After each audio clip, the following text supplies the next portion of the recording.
Like this show? Then rate it 5 stars and subscribe to us on YouTube, Spotify, or wherever you get your podcasts. Uncool is a podcast by Creatives at Work. It is produced, written, and hosted by Sean Lee Win Chong and co-hosted by Yenling Lo, co-produced by Raven Lim, and edited by Ray Ng. Uncool. It's cool to be uncool. On International Women's Day, 8th of March, we are reminded of the outstanding accomplishments and advancements made by women all around the world. This day is a day to honor, empower, and uplift women everywhere. Here on Uncool, we have met some amazing women who have paved the way forward to build our creative industry and carved out their own space. A space where being a woman means being cool. In this special International Women's Day episode, let's hear once again some of the stories our Uncool women guests have shared.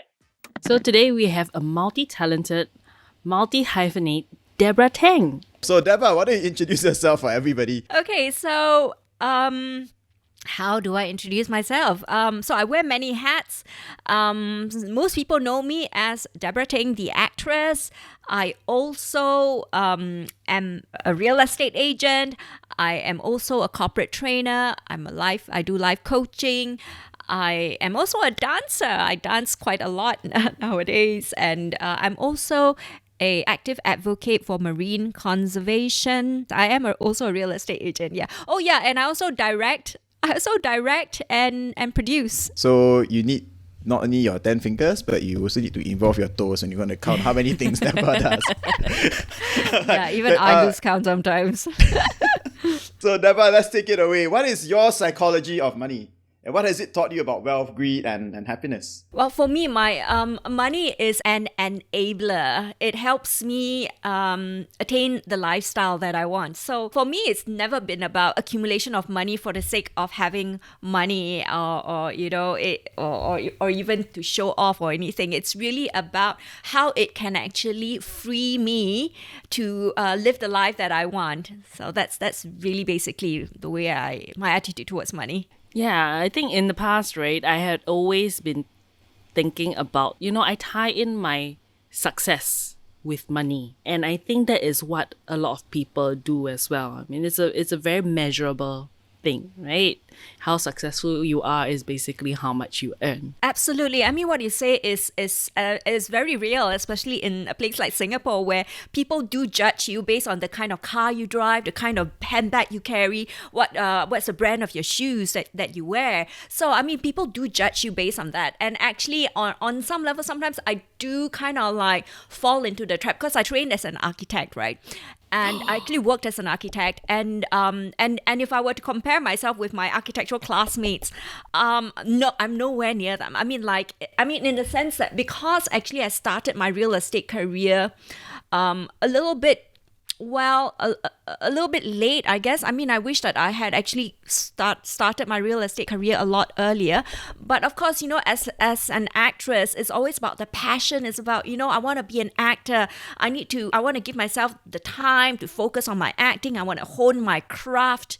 But I mean, as I got older, as I got wiser, I realized that actually it's so important to make sure that you are financially taken care of, because that will actually free you to not have to accept every single project that comes your way because you're desperate for the money, you're desperate to take on the work. And it also frees you to actually begin to create the life that you want. And I mean, like what you said, Yenling, right? If you want to measure your level of success based on the traditional yardstick as to how much money you have, then I would say perhaps I'm not the most successful person. But I think in terms of my level of freedom that I have, which is my own yardstick for myself, I'm pretty happy with my life the way it is. And a lot of my classmates are envious of the life that I lead. I mean, I am wealthy enough to afford everything that I really want in life. and I don't have the obligations, the high mortgages I have to pay for my car, for my landed houses and ABSDs, whatever. So in a sense, I think being free is much more valuable to me than having lots of measurable kind of like yardsticks for wealth. Yeah. I think that's quite interesting, is that you are matching your passion with reality in that sense. Yeah, that's very well put, Sean. Yeah, sort of like that. Yes, agreed. So you have to find a practical way to let your passion continue. Absolutely, yeah. Recently, we had a training session, right, where we had met people who solopreneurs, they're creatives in some ways. Some of them want to start their own business. And it was a good mix of people who, actually not a good mix. That was a pretty young crowd, I think. That's why they had a lot of drive in them. They had a lot of motivation. And the question kept coming up, I don't want to, it's not about money. It's not about money. Right? I really want to drive my passion. But at the same time, having gone through the career path, I'm not super experienced, I would have to say, but at the same time, I do have a few years ahead of them. I don't know, I'm kind of torn when they say it's not about money. I used to be exactly like them. I used to think exactly like them when I was younger and so passionate that it's not about the money. So I actually quit my architecture job and I was getting a good pay. I was on in a really good company, like a lot of people were trying to get the job that I had. And I had great bosses. I love my work as an architect. And it was a very difficult position. I had to come to a point where I had to ask myself, do I want to pursue my passion and give up what I already have? I mean, I worked so hard, went through the whole architectural school and to get that degree and to land a really good job in a really good firm.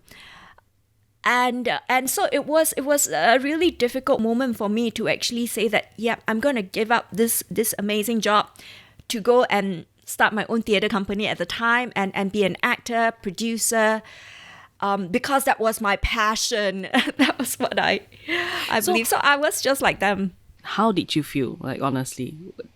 Right after I felt like it was the right thing to do. I just felt like, I actually told myself I'd give myself 20 years and I always thought that I would come back to architecture because I did love it a lot. And it was I just felt like it was something that I really enjoyed doing and I love doing. And it kind of suited my character as well. Architecture, you mean? The creative side of it, the ability to conceptualize spaces, which I actually translated into my theatre career, right? So I actually created projects which were, nobody had actually done before back then. A combination of my architectural, the ability to conceptualize space, my dance background, my theatre background, my love for language and music. So I was able to conceptualize shows like that. Having said that, it was really tough because nobody had done that before at the time. So it was tiring trying to actually explain to people what I was trying to do and actually putting it together, and because people are not used to it, right? And I mean, and to be fair, I burnt out as well after that. And I just didn't have the energy, the stamina to keep pushing it through, and also the financial payback was really not there. But of course, the passion was there. I had this imagination. I wanted to make it come true. So the passion was definitely there. Do you wish that if you had the chance right now, you could go back to architecture in some way or form? I actually thought that, I would come back to architecture eventually, but then I never did because, one thing after another, it just took on a life of its own. And yeah, but the passion was always there. It was always the driving force. I'm very close to my architecture classmates. Like, I still meet them on a pretty regular basis, and they are also doing such great work. And I'm so super proud of my classmates because they are really building Singapore. My classmates are, urban planners. They are award-winning architects. A lot of the projects in Singapore and even in the region that have won like really very highly acclaimed awards are by my classmates. So I'm incredibly proud of my classmates and what they've done. Listening to you, Debra, it's occurred to me that money's greatest intrinsic value, at least to you, at least in terms of your psychology of money, is that it's really just it's not so much what you can buy and what you cannot buy. It's really control over your time.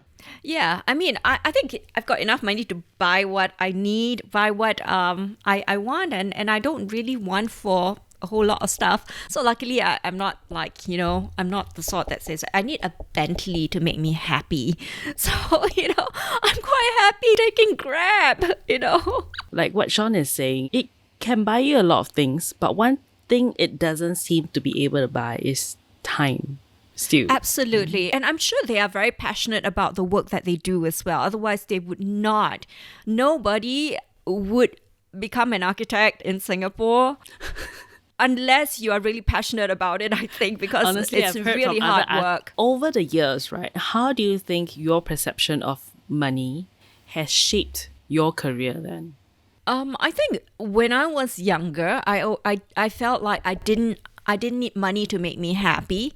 And as I got older, particularly after I got hit by a car, so I actually went to London. I was very, very lucky to actually get to study in one of the best drama schools in London, Mount View.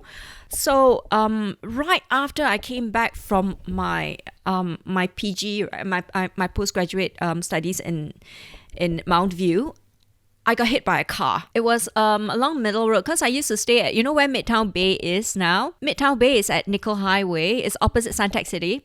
So I used to stay there before they knocked down my house. So I was actually walking to Suntec City, crossing Middle Road when the car was trying to beat the light and like ram straight into me. Do you even remember the accident? Oh, yeah, I do. Yeah. I mean, as in like what happened? The last thing I remembered was that looking at the car and thinking he's too fast for me to jump out of his way. And then boom, Oh, damn. I was gone. And then the next thing, when I open my eyes, I see people on the overhead bridge all looking at me and all the people all surrounding me and people trying to keep me awake and, prevent me from like, apparently if I like go to sleep, I may not wake up. No, it's a good thing you didn't get thrown into oncoming traffic as well. Yeah, but all my organs and my brain inside probably got a bit, like put through the blender.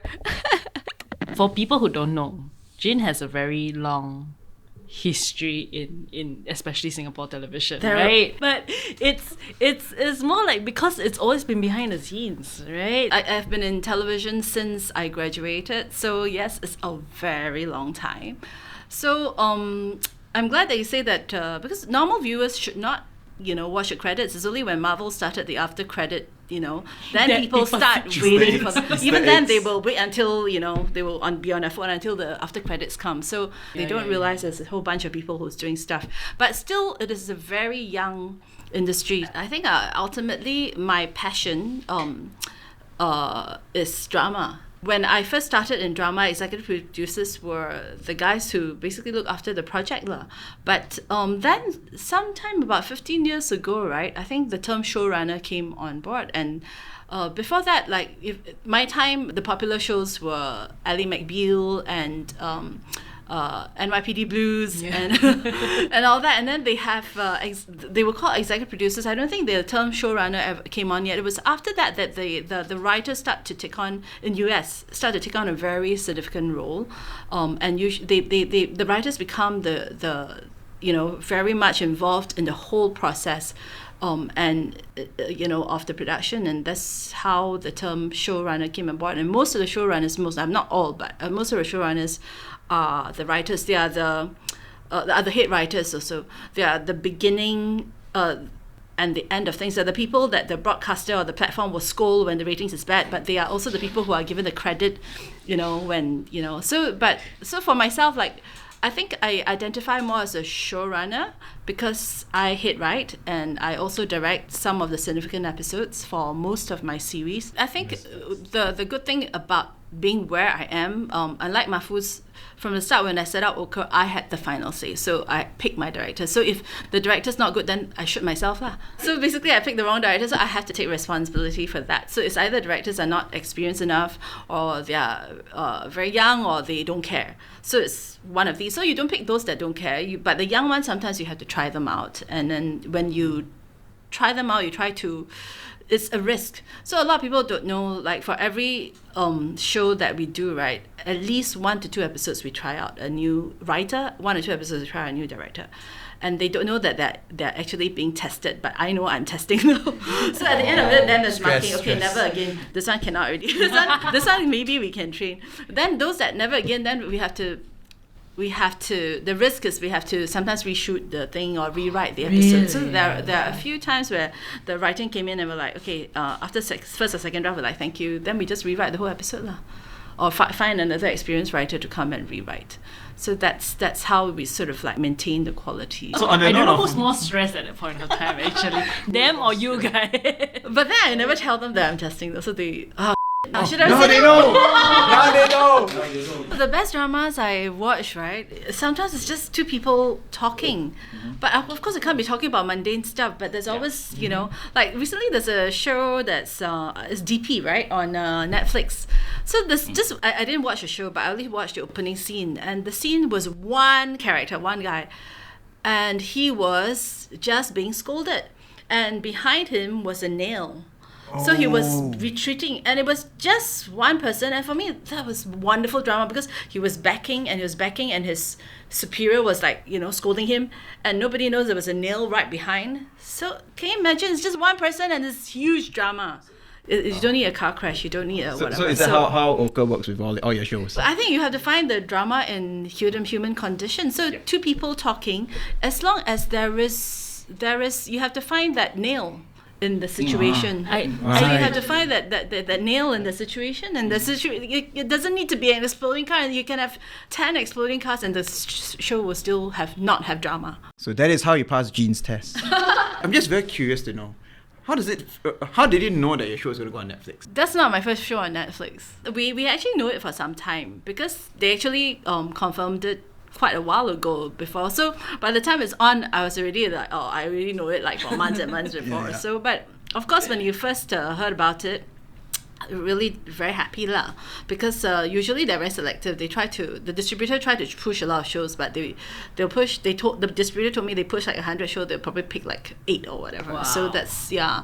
Then I think what was happier also for me was HBO Go picked it up, and they picked up only 3 shows, and we were the first 3 shows, local shows that they picked it up. So that was also another interesting thing. And then what the distributor didn't tell me that it went on Amazon as well. It's only a friend said, hey, I'm watching it on Amazon. Then I realized that. I called the distributor. I said, hey, how come you didn't tell me? Oh yeah, it's also on Amazon.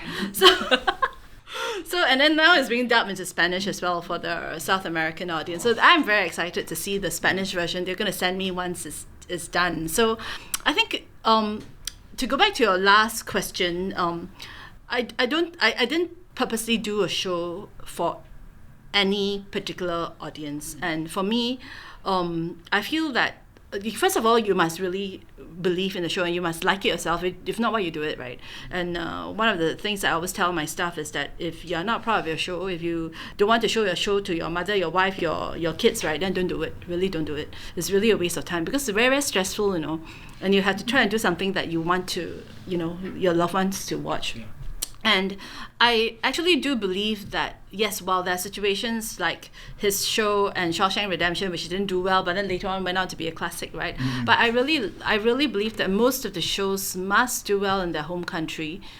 Then it will, I mean, not that must do well, like you have to appeal to a whole bunch of audience before, you know, there's certain universal things in good series that people recognize, and if your show didn't do well locally, probably it's either a niche audience or they don't promote it well.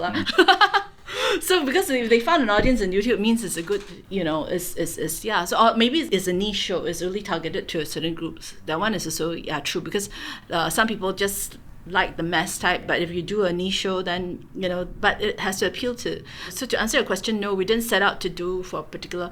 We just thought, hey, let's put as much effort into this and see how good we can make it without, losing too much money or without. So I think it's so like some shows like we were like okay, cannot lose money, I must make some money. Then some shows like Last Madame, you really just throw in everything lor. Then boss over there say okay, then I hit okay lor. But how do you actually balance that though? The whole idea of if you need to keep within or make some money and yet I need to keep my show going. It helps that Business I am after all, right? I'm the boss of my own company, right? That I It decide. does, yeah. And sometimes it's not true that a lot of people think, oh yeah, no, you guys boss, you will like because there's pride, you want your show to do well, right? Your name is there, right? So sometimes you spend more than than you and then you sometimes, sabo a lot yourself. of times we give a lot more than what is the things that's not on the line item, but we also do it. Before we move on to our next guest, I'm very excited to tell you that there are sponsorship and collaboration opportunities on this show. Just drop us an email at contact@creatives@work.asia to find out more. So dropping in all the way from KL into our virtual studio today is Sarah Lian. It's not very far to drop in from actually, but yes, how can we not speak to Sarah? Yep, she's an actress, she's an entrepreneur with a career that spans across Asia, North America for over 2 decades, right, Sarah? And she's so many things. I'll let Sarah introduce herself a little bit later because I'm sure I left out a couple of things that you do. You wear so many hats, Sarah. Nice to have you here on our show today. Thanks for having me. On my Instagram, it says not your average one-trick pony. So it basically means I just don't do one thing. When we're talking about thinking about psychology of money, I always really just think about the abundance and the scarcity mindset. There's just two different ways of looking at things, and it's got nothing to do with the actual numbers that you have. It's the feeling, like you said, Sean, feeling of having enough. And to me, I grew up in a household where we have not enough money, not enough time, we have not enough this, not enough that. Like, I just grew up with that. And so I'm just like, no, we need to save. Oh, we cannot spend money. Like, so you're just Scrooging because you feel like you don't have enough. So even if my mom has X amount of money in her bank account, and she does, no, cannot, just in case like she will still get into that mode where she doesn't have enough. But for me, I focused on a couple things this year. One was abundance and one was detachment, right? So the abundance factor was really just seeing that everything I want is within reach.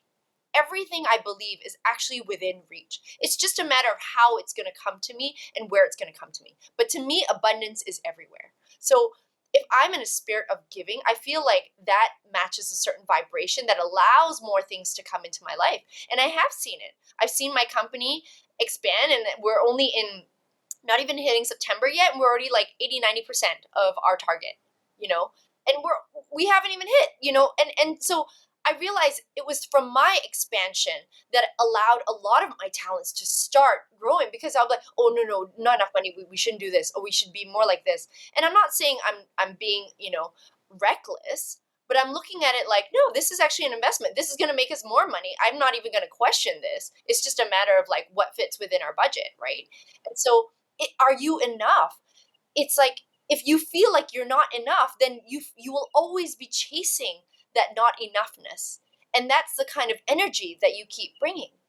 But if you feel like everything is already there, and I can't even imagine what else is coming into my life, wow. Like, it just keeps, I'm like, wow, I didn't expect this person to pay me that much. It's like, oh my gosh, this is great. Everything is a freaking blessing. You know what I mean? So that's how I feel about things right now. And I think when you come from a place of lack, that's really what we're working with, right? You're coming from not enough, not enough this, not enough that, it's like it's not quite there. And so you always feel like you're less than. And here I'm trying to say, start looking at you're already full. You're already full. And that anything that comes in is always just like bonus and amazing. And when you start vibrating at that level, that's what you're going to keep attracting. And so when you're like, like down and out, and you're comparing yourself, you're a freelancer, you're like, oh, how come she got all the jobs? I don't know why she's, no. Don't look at what you don't have. Look at what you have. That's abundance. I have the privilege of doing what I want and not being stuck in an office with other people that I don't want to talk to because I don't like working with anyone else. That is, yeah, you got to start looking at that. You got to start thinking, oh, what can I offer? Oh my God, I offer advice all the time. That is abundance. Abundance doesn't have to be money. It can be advice. It can be gifts, right? The fact that I get to on my birthday, I wanted to celebrate with this sort of like a refugee daycare school kind of thing. And I said, I just wanted to celebrate my birthday with a bunch of kids. Bought them four different flavored cakes, got them all chicken, Korean fried chicken. And I was like, let's eat. That to me is abundance. Like I get to That's share true. my birthday with them. And I'm not saying it has to be a gesture where you have to give money all the time. Even knowing like, hey, I've got, you know what's a good abundance gift? Writing people's LinkedIn recommendations. That's a gift. Imagine you go on LinkedIn and you're like, she's the best person I've ever worked on, like ever worked with or whatever. That is a gift. That is abundance, right? That is you giving. That is you giving in your spirit the way you want to. That is abundance. And so when you're worried about, oh, I don't have enough, look at what you have. And then think about, how am I going to amplify this? How are people going to know who I am, what I do, what my skill set is? I'm going to continue giving. I'm going to continue showing up, porting the industry that I'm in any way, shape, or form. And people are going to feel that, That's how you start. I guess that sums up Sarah Lian's psychology of money as well. But from a business point of view, though, I mean, if you were to put on the cap of a business, an entrepreneur, having done with all the businesses that you do, we're curious to know then, does that psychology of money change for you? Oh, it doesn't. It really doesn't. So you run the business the same way? I run the business in the same way that, listen, I'm in my lane. I know what I can offer and I know what I can do for you. If you are looking for something with a lower rate and a cheaper thing, by all means, here are some companies that I think you should work with, and they're amazing, right? If I was working as an individual like Sarah Lian trying to sell her MC services or whatever, I'd be like, if it didn't work with me or didn't align with me, I'd be like, here are some other MCs. They are equally as amazing, if not better. I think she would actually be better fit. Go for it. What does that take off me? What does that mean? It means that I care about the people I work with, my colleagues, my esteemed, peers. It shows that I am not scared or worried or competitive about my business because I already know what I can do. If you want to work with me, you want to work with someone that's transparent, someone that is professional, someone that will work with you in the right manner, yeah, let's talk. If you just want to chop up kind of job, go for it. Go with someone else. And that's totally fine. I mean, that's your decision. I'm not here to take anything personal. Yeah, it's not just about personal. It's not just about I guess how you look at it, right? The client, there are all kinds of clients, and there are also all kinds of service providers. If someone wants to come to you and they only have X amount of budget, and it's like, okay, maybe it's not for me, like what you said, you might want to consider some other, some other colleagues out there or some other peers out there.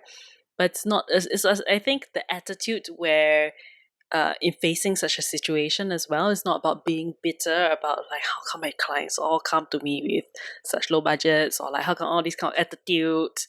But it is really about, like what you say, it's just not for me because I know what I have to offer, and perhaps we are not a right fit at this point of time. Yeah. Absolutely. And it's just, it really is communicating, right? And, before I take a client on, it's like having a chat to make sure that we are aligned. It's like, actually, this is kind of how we work with. We do this, we do that. We also have boundaries in terms of you can't contact me at this time or whatever and just think I'm going to do it, right? I mean, you have very clear communication channels that go both ways. And then you say, is this a right fit for me or right fit for you? And if it's not, I'm willing to wait around. Luckily, I'm in this stage in my life. I understand that if you're desperate, you're like, I'm just going to take whatever job. I don't care if it's not aligned. Yeah. That's right. As a freelancer, I think a lot of even for myself, I find myself stuck in that rut sometimes where I feel like I should focus. So many people talk about doing one thing and doing it very well. But you reminded us just that it's that beauty of freelancing where you have that freedom to move however you want to, and just go with the flow. And sometimes that's a good thing where it can take you to bigger places as well. And speaking of bigger places, I think it's that woman self-love, self-empowerment. I want people to feel empowered, right? And so we always say, oh, female empowerment, so good, but it's like, what does that actually mean? Is that you actually feel that you have the power to do something. And so when it comes to self-love, for me, it's been such a beautiful journey because I got out of a toxic relationship, what I deemed as toxic. I realized that, oh my God, I'm just the kind of person that just wants to like love everyone and like give all my love to other people. And then, and wait for them to give it back to me. But what happens is that you just have to wait for other people. Like you're on at the beck and call, right? And so when you are able to create the love that you're seeking from yourself, you don't really need another person. Of course, we want connection, partnership. I'm not saying like, be a lonely monk, right? But cultivating that self-love, that deep self-love, allows you to negate all these other things that exist, but at the same time, you're able to really just hone in on, what you believe in, what you love, and just stay true to that, right? And that's alignment, So I've been doing a lot of these workshops on different aspects of self-love, self-trust, self-honesty, self-compassion, self-expression, self-pleasure. There's just so many different topics under self-love that we can explore, and a lot of it is just a way to just question, and get deeper to ourselves. We have our very own race driver, and of course, one of the first female race drivers in Asia, Jedrek. Now you see people, everybody wants to be hardcore and extreme. Everyone's doing yoga, everyone's doing MMA, and you know what I mean? But back then, there just wasn't. Extreme sport, I tried to sell the dream. That was probably my first thing that I tried to sell about myself. Didn't really work out. People weren't convinced. And then anyway, from there, the Red Bull TV, I got a cut. I did sports hosting. Then it kind of bled into things, luxury, lifestyle. And then when I did motorsport, it was automotive and motorsport. And that's where the strategy came in for me to kind of swing another way to maybe make that part of my career. And that took me a while to get there. To be honest, the barriers of entry are ridiculously high. And that's why you don't see women in it. You don't see women in it. You don't see the interest in it because we're just not exposed. I was never exposed. I remember instances back in UK when I was growing up of seeing it on TV and seeing like Damon Hill and seeing British race drivers. But my family was not into that. I had the BBC on all day. That's all I remember. I always wanted to be a journalist, actually always. Oh, wow. Okay. In front of TV because I always had the BBC on. War-torn journalists, it's somewhere out in Iraq. That's all I saw because that was the thing back then. But anyway, how I got into it. To be honest, it's like what I said. I moved back to Singapore and it wasn't something that I always wanted to do. Some people, this is an anticlimax. Malaysia is where you got your first podium as well. So it must be a really special place for you. Malaysia is the closest place that I could go to. It's the only place that we have. That's true. As an extension, you can't do racing here. And that's also why it's very hard in Singapore. You have karting, but to really break out and make it internationally, the karters have to go to Europe if you start at a young age. For me, I didn't know that I was going to do this. I didn't even know because, the thing is, they always say you can teach anyone to drive. Somebody can teach you to drive and to race, but it's when you run out of talent. And to be honest, when I really got good at it, it took me to a place of 2.5 years. So that podium placement was like an alignment of stars. It just happened to be, I'm not the best driver. I wasn't the best driver. It just happened to be on that day. I knew what the grip felt like. I took a chance. I remember taking a risk going from third to second position. And I think you were telling me, everyone was screaming in the garage, don't do it, Claire. But I saw an opportunity of the car, the rear wheels, his tires going out on the last lap, and I see he couldn't keep grip, and I still felt grip. It was just an alignment really on that day. Good weather, good hardware, my mental state, my driving was good, and it aligned, and it's not always like that. About the future of marketing, which you clearly are very experienced in.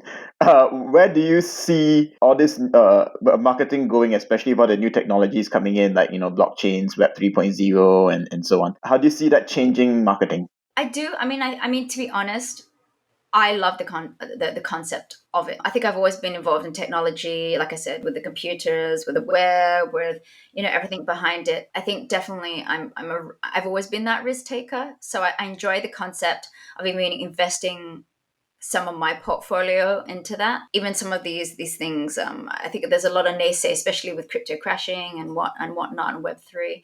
I love the concept. I love the concept of the matrix. How it pans out, I mean, I don't think it's the right time now, technology-wise. We're all still trying to find a placing, a worth, a value in it. But I think the creatives are all coming up with certain ways to make it a lot more interesting. I mean, it's also a scary place. A lot of people have lost a lot of money. But I think this is where you have to make the smart decisions about it. I think future-wise, it's only going to get more.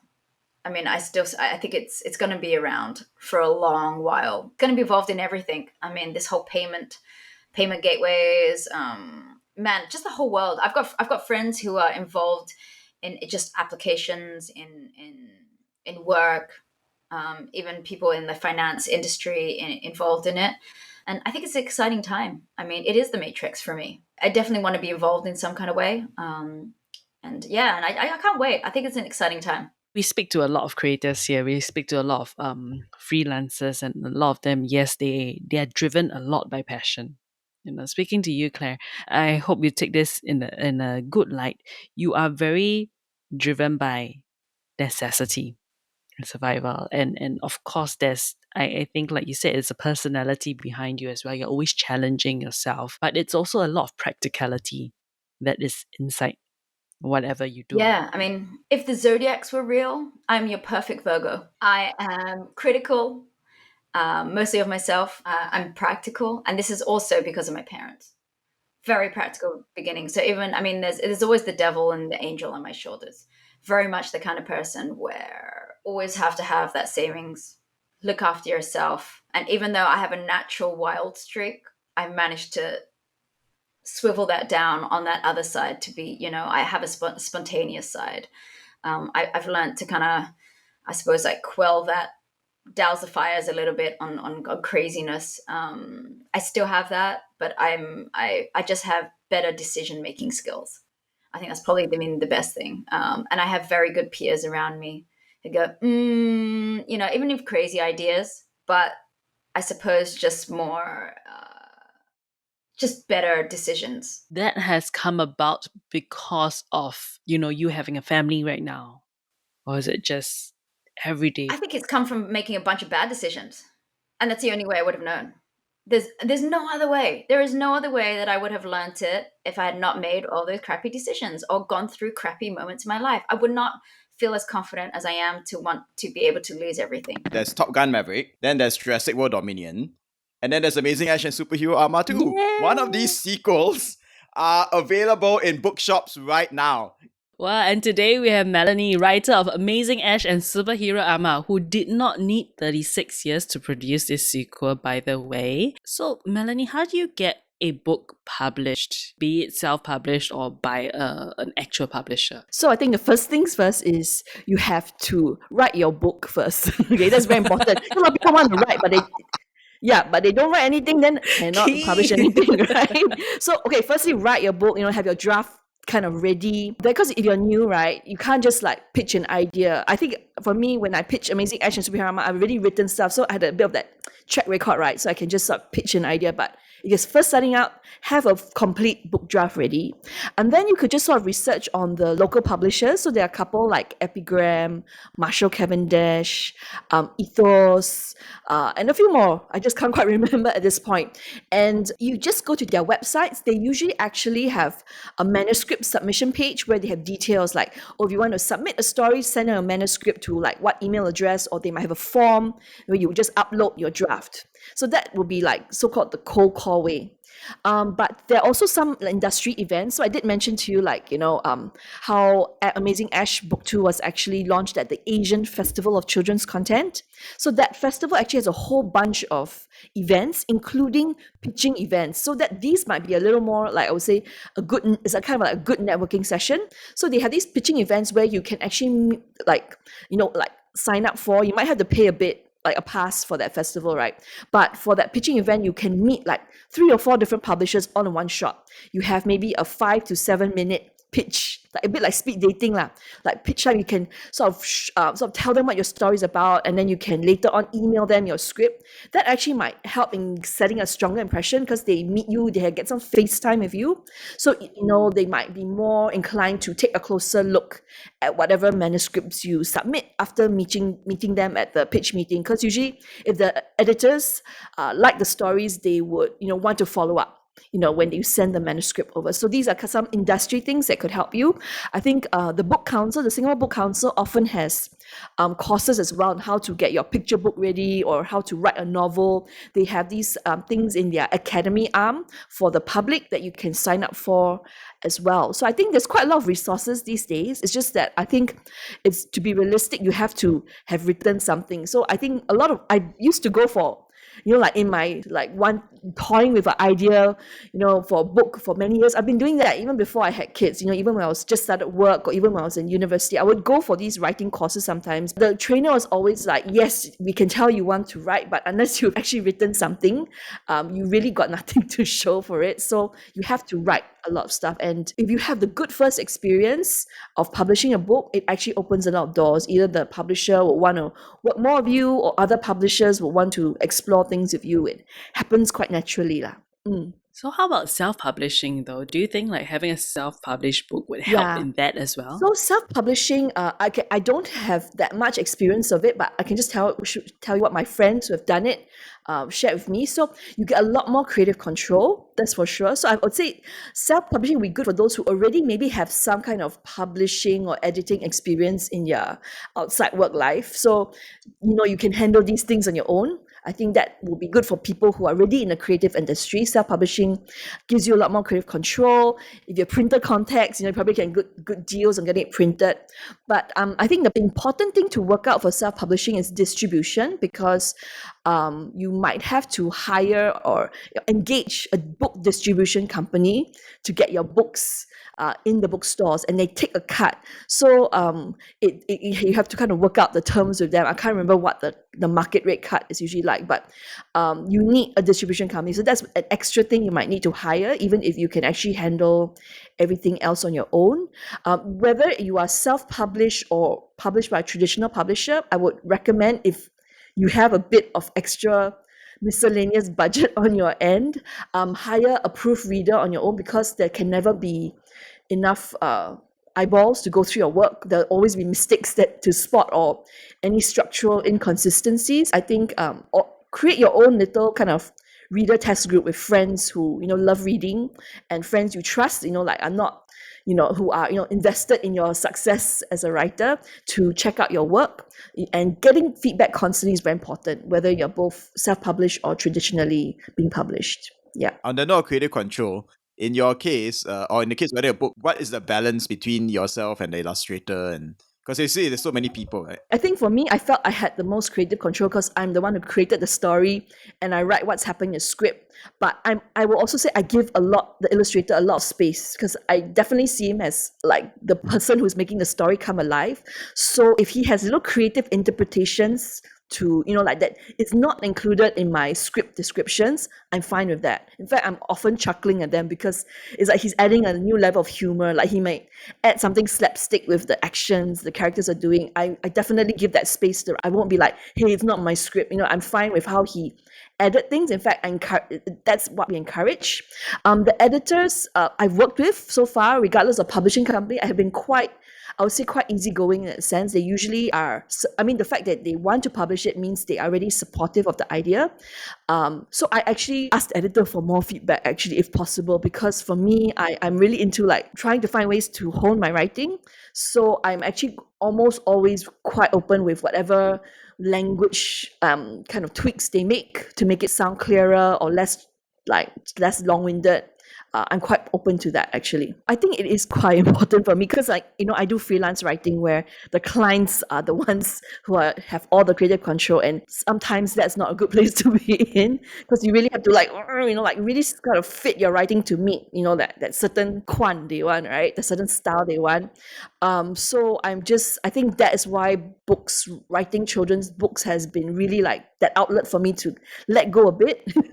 Yeah, and then I kind of write the way I want to write or tell the stories I want to tell. It's not something, as you might have known already, Sean, and I don't think I have met an author here, even a best-selling one who sell like maybe even in the six figures range of like books, that's considered like bestseller, like ultimate bestseller in Singapore.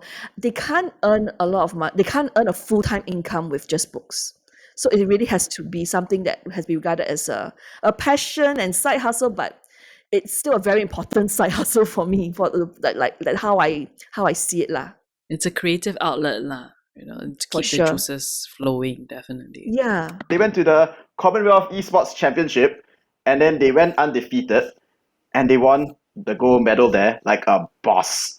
Yeah, so coming to So- us in our virtual studio is the Malaysian women's Dota 2 team, Grills Gaming. I think esports is not a very conventional career choice in the first place, right? It's not something that a lot of people do. You can't really run away from, comments, just people discouraging you and just undermining your skills just because you're a female. I find it normal to get lots of hate. Probably the past few years, I let it affect me a lot. So if I lose a game and maybe a certain words were said in the game, I would think about it a lot and I would get very depressed. I would cry. I would blame myself for why this happens and stuff. But over the years, I try to think that it is normal and that if I just ignore it and focus on myself, I would do better. So, yeah, it wasn't easy, but it's normal. So what's like the worst thing they've ever said to you about your team, Tiffany? For example, they would say like, oh, this girl probably she slept with someone to get to where she is today. And I tend to block these comments out of my mind because I try not to like keep them in my mind all the time, because if you do that, it can really affect you. This is the sort of like toxic gatekeeping mentality that I would say makes it much harder for women to even stay in the esports industry. And that's an example of the sort of tactics used by people to demean women in the industry and like maybe undermine their merits or contribution. And it's quite common, unfortunately. You were all doing something entirely different, or you might still be doing it as well. What did your parents have to say about it when you started to game competitively? And this might be a sensitive topic, right? But I think it's a very relevant topic. For me, I think gaming is something that's even newer. Back then, right, 10, 15 years ago, when I decided to go into media, it was already something that my parents couldn't accept already. Now I think it's more acceptable, but gaming is, it's really, if I think about like 20 years ago when media was, or even like 30 years ago, something that not a lot of parents, I think, would highly encourage their children going into. What kind of feedback did your parents give to all three of you? My dad was, okay, it's understandable. Like every parent would be, like doubting it the first time. But after explaining to him, he was actually very, very supportive. Like up until now, he's very supportive. Yeah. Cool, okay. Well, does he expect to get like another job after you finish your studies? He does still want me to get something that is more stable. Yeah, but just to sustain but myself. stable is not going to get you a gold medal, yo. Yeah. It's sort of like a fallback lah. Okay. But it's quite cool that he's chill about it and he's supportive about it. Yeah, he even asked me like, oh, what is this game? What is this game all about? He would ask me a lot of questions about it. Even. Cool. So it's very nice to see him like being so supportive. Yeah. I've always been an overachiever lah, like throughout my early years. And then I listened to my parents throughout my early life, basically. I took up a scholarship. I studied in Hwa Chong and NUS. But what I've always been really passionate about has always been gaming and esports. It's never changed since I was like in kindergarten also. At the first chance I got to dive into esports, to form a female team, to compete and everything, I just took up the opportunity. And I didn't tell my parents about me competing outside of my studies back then. And then I started doing like shoutcasting and streaming and everything else on the side also. Also unbeknownst to my parents. It was only until the day when like I wanted to move back to Malaysia to pursue a full-time career in esports that I couldn't really hide it from my parents anymore lah, because it was like a move back to Malaysia, you know. So Yeah, it's a huge move, yeah. yeah, that really caused a lot of friction between me and my family. I had a lot of arguments with my mom because she basically wanted me to like stay in Singapore, get a stable job, ideally like with the government, something that's well paying and stuff like that. So this was completely unexpected to them. Like I dropped a huge bomb on them when I told them about it. So I didn't really listen to what my mom said. I just said like, I don't care, I'm doing this, whether or not you approve of it, because this is my dream.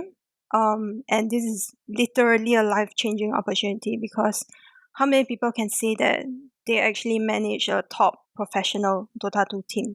And then back then was when Dota 2 was just on the rise in Malaysia, like fresh after the TI3 Orange Esports win. The same team of players, like star players in Malaysia, they just got signed to another organization, and then they asked me to manage the team for them. So to me, that was like incredibly huge, and I wasn't gonna give it up for anything anyone says. So I just went ahead with my plans. I moved back to Malaysia, moved into the gaming house together with the team, and then I remember one day my mom even came to the gaming house. Like she found out the address somehow. She came to the gaming house and tried to forcefully bring me home from there. And we had a huge fight right there on the roadside. So as a result, for the following 2 years, I didn't really talk to them, like my parents or my family, anyone from my family. It was only after a very long while that they just gradually accepted it as a fact. Like, oh, she's really doing this now. She's doing this full time now. We can't stop her anymore. And then, yeah, that was it. And it's only after a few years that I realized that my dad actually silently followed news about me, like about the esports team that I managed, and he even kept newspaper clippings of my interviews and journey. So yeah. Aiyo, that's such a dad thing to do. Our guest actually has done both of that. She left the TV industry, went on to do other things not exactly related to TV, and has come back to TV over the past few years, right? And at a time when, honestly, it's a time when no one really watches television anymore. That's why I say she is xiao. Okay, I kept saying you everybody zao, you come back, you crazy. So I'm just gonna let her introduce herself. So I'm Eurasian and but of German descent. So like my ancestors, like I'm fifth generation German, so 250 years, right? But because there's been so in many interracial marriages within my family, and my mom's Chinese, so it's like kind of obvious that I look like her, right? So yeah. Yeah, So actually, I didn't guess at all. I'm Singaporean, you know, I'm Eurasian, I'm like, you know, yeah. So I started off with commercial producing lah, and then I left, and then for like 12 years. So it's only recently in 2020 that I like decided to come back to this industry. I mean, it's like a complete zodiac cycle, right? Doing the Yeah, stars, complete and zodiac when the stars align, you I will know, come right? back. Universe. I made this mistake when I was a lot younger. I put myself in a situation where I stayed in a job for 10 years. You know, I worked with my bosses were really, really good. I must say that, you know, I had some really, really good bosses, and I made really good money from that industry itself. You know, I'm not going to mention which industry this is. And I spent 10 years, I was very recognized in the industry, and I was very unhappy. I was just really, really unhappy. I was making so much money, but just unhappy. I was very unhappy for that 10 years lah. I mean, it started off being great because I get to travel still, but then, I made really, really good money. But then I was just really unhappy. I just didn't like what I was doing. I didn't like my life in general. I didn't like the person I was becoming as well, very, very career driven, didn't care who I stepped on, like didn't care what I did, as long as, at the end of the month or the year, my bonuses were like, sky high, rocket high, right? For someone in their early 20s at that time, it was just amazing. I was making more than most people were. I had really purchased my first house already. So it was like, I really could do whatever I want because I was really not committed to anything. Actually, because you did that and had collected all this, as you said, a lot of money and bonuses and so on, it kind of allowed you to walk away from it and do things on your own terms later in the next 10 years, right? Yes, so it did allow me to do that, and the money was good there. But then I wanted more from that. I wanted something a little bit more. I wanted to do TV, and what happened was that I took a huge pay cut. I was paid like for sure, yeah. Yeah, I was paid like $600 a month, and I was paid that kind of money for like a really, really for 6, 7, 8 months. And I think the only reason why I could do that and still be able to afford my house and everything else was because I had made that money in my job, and I'm quite a simple person, so I don't need that much of money to to live well. Quite honestly speaking, if you're not happy, don't do it. That's my philosophy. Like a very wise person once said to me, like, if you're not happy, don't do it. This being a podcast by freelancers for freelancers, so what advice would you give in general to freelancers? I think if you don't have that sense of peace of mind that your money is coming in and taken care of, you will always come across as being slightly desperate, and people will bully you and push your price down because they know you're desperate. I think it's actually just knowing your audience, no matter where you're at, right? You never know where it's going to end up. And for me, it was like, even in Malaysia, I interned here in my university days. So I interned at a TV station, and now my ex-boss is now my business partner, right? And he was heading up the creative for the 4 television stations and 2 radio stations, right? So it ended up working out. And then because of our network, then we start adding on value to everything that we do. So sometimes when I think of a freelancer, it feels like, oh my God, it's only me out there. But if you really think about it, you are a consultant, right? You are a consultant for your own services, and you are able to channel what you want to do with the things you want to do. You're not stuck at a job saying, oh my God, I don't do paperwork, right? Be realistic, because I'm assuming you guys have a mostly local audience. As Singaporeans in general, we're all very busy people with multiple commitments, regardless of whatever your life stage is at life. So I know so many people who want to write books, and they can probably write really well, and they have some great ideas. My piece of advice is be realistic with what you can offer. So if it's just 5 minutes or 10 minutes a day, just writing, a few sentences or a paragraph down, just sort of carve out that time. At least that's what I'm doing with myself to meet my writing deadline. So just be realistic. Of course, if you can offer half an hour, 1 hour, it's more likely your book will come to be. But if you just do it bit by bit, you can, get your dream story, your dream book come true. I would say that just have the confidence, just be sure that if you want to do something, if you believe in yourself, just go for it. Don't have so much doubts, don't go through so much agony. I think believe it or not, one of my bosses did tell me that you are not cut out to be a director. You can only be a writer. So that's what he or she told me. So I mean, if I had believed that, then I wouldn't have pursued it, right? And it's very powerful when you were a young girl, and then somebody actually said that you're a good writer, you don't try directing, you just stick to writing.